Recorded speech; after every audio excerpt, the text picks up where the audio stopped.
Bismillah, Assalamualaikum warahmatullahi wabarakatuh. Halo teman-teman, kembali lagi dengan saya Faras.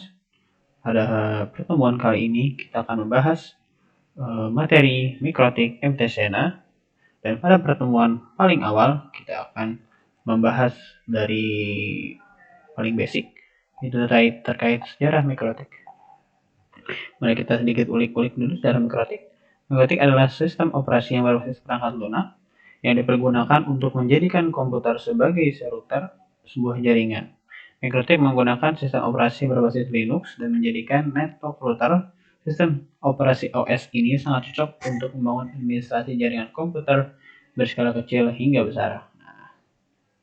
Namun, hingga saat ini masih banyak orang yang salah memahami pengertian dari mikrotik dan router. Jika mikrotik adalah sebuah sistem operasi yang termasuk dalam golongan open source, maka router merupakan perangkat keras berfungsi sebagai penghubung antara dua jaringan atau lebih. Jadi perbedaan yang paling mendasar adalah mikrotik sebagai sebuah software dan router berperan sebagai sebuah hardware. Nah, kedua orang ini adalah penemu mikrotik, yaitu John Troy dan Ernest Regenkis. Mikrotik didirikan di ibu kota Latvia. Mereka memulainya menggunakan Linux, MS-DOS dikomunikasikan dengan WLAN. Nah, dengan moto dari mikrotik itu sendiri adalah routing the world, yang berarti menghubungkan dunia. Nah, fungsi mikrotik itu apa sih? Fungsi mikrotik ada beberapa fungsi, teman-teman. Fungsi utama itu adalah memblokir situs yang mengandung konten yang dilarang menurut undang-undang. Dengan adanya mikrotik, tentu ikut mendukung program penggunaan internet positif untuk konten yang tidak sesuai. Kita akan lihat beberapa saja, teman-teman ya. Fungsinya karena fungsi sangat banyak. Ada menghubungkan komputer dengan internet, memasang aplikasi firewall, mengkonfigurasikan LAN, digunakan sebagai blending hotspot provider, bisa sebagai access voice, dan sebagai internet gateway pada jaringan lokal. Ini berbagai tipe mikrotik. Ada dua jenis tipe mikrotik. Mikrotik router OS, sistem operasi yang diperuntukkan untuk dijalankan secara langsung pada komputer agar komputer bisa dilihatkan layaknya router. Anda mungkin tahu bahwa Windows adalah sistem operasi yang dijalankan pada komputer atau laptop Anda. Sama halnya dengan mikrotik router OS, tapi hanya berbeda fitur dalamnya saja. Sedangkan mikrotik motherboard atau built-in hardware adalah perangkat keras yang di dalamnya sudah terpasang mikrotik router OS.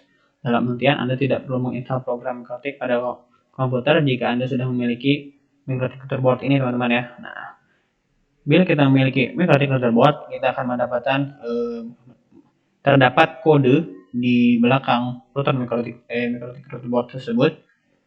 Ini di paket keras, teman-teman ya. Contohnya adalah ini RB951. Ini kita tidak tahu ya awalnya apa sih ini kodenya. RB itu router board, 9 adalah seri kelas router, 5 adalah jumlah port Ethernet, 1 jumlah port wireless mini PC1.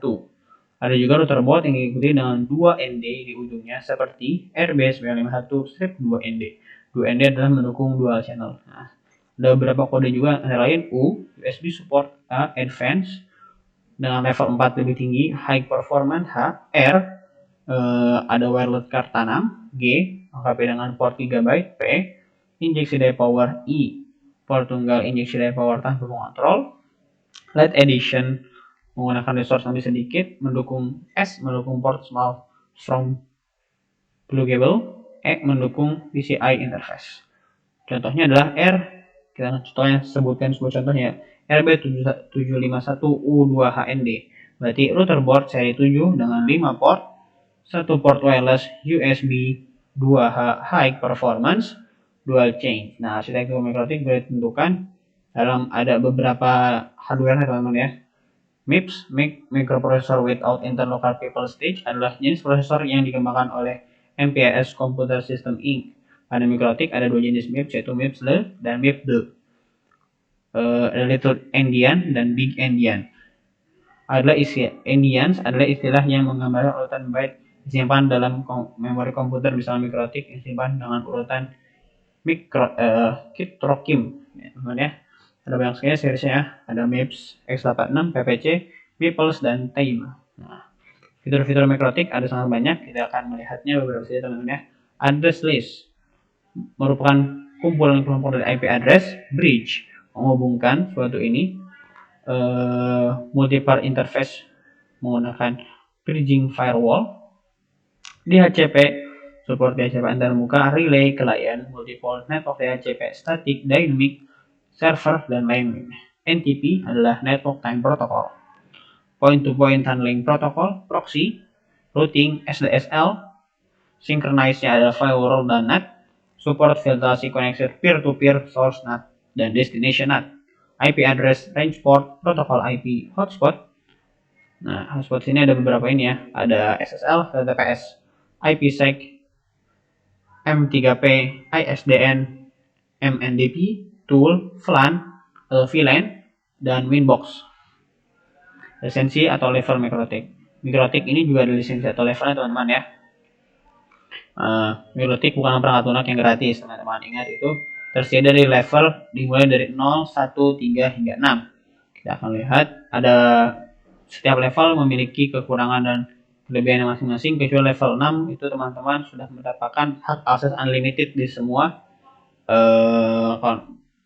fitur ya, kurang lebihnya. 0 gratis, tidak membutuhkan lisensi, tapi dibatasi fiturnya ada 24 jam.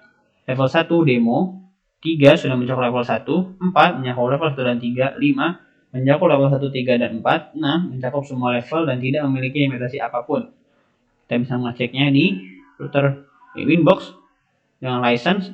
Di sini contoh level 4 ya, punya saya teman-teman ya. Lihat di sini level 4 itu ada apa aja sih? Di sini terdapat price-nya ya. Kalau teman-teman bisa beli level 4 itu dapat price-nya. Price-nya $45 dalam dolar. 15 hari.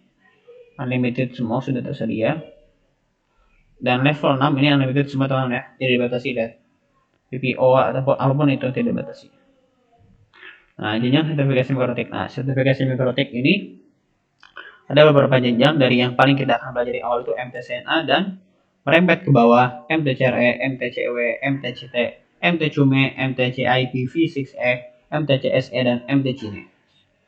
Level basicnya MTCNA, advance-nya MTCRE sampai MTCSE, expert-nya MTCINE dan MTCSA.